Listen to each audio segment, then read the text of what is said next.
আজকে আমার নিবেদন রবীন্দ্রনাথ ঠাকুরের কৃপণ, কারণ এই কৃপণ কবিতাটা আমার ভীষণ প্রিয়। আজ আপনাদের একটু করে শোনাচ্ছি।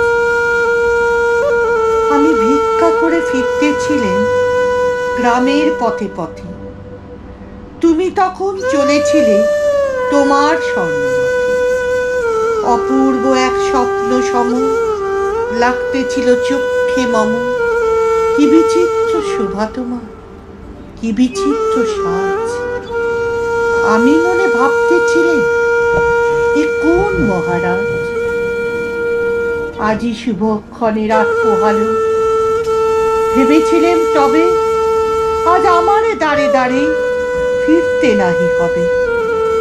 বাহিরতে নাই হতে কাহার দেখা পেলেন পথে, চলিতে রথ ধন ধান্য ছড়াবে দুই ধারে। মুঠা মুঠা কুড়িয়ে নেব নেব ভারে ভারে। দেখি সহসা রথ থেমে গেল আমার কাছে এসে, আমার মুখপানে চেয়ে নামলে তুমি হেসে। দেখে মুখের প্রসন্নতা জুড়িয়ে গেল সকল ব্যথা।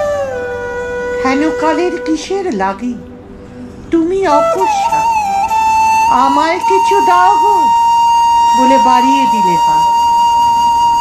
মরি একে কথা রাজাদিরাজ, আমায় দাও গো কিছু, শুনে ক্ষণকালের তরে রইনু মাথা নিচু।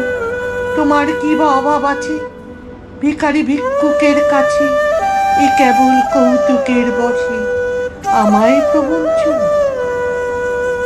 ঝুলি হতে দিলেন তুলে একটি ছোট কলা, যবে পাত্রখানি ঘরে এসে উজাড় করে, একেই ভিক্ষা মাঝে একটি ছোট সোনার কণা দেখে দিলেন যারা আজ ভিখারিরে স্বর্ণ হয়ে এলো ফিরে।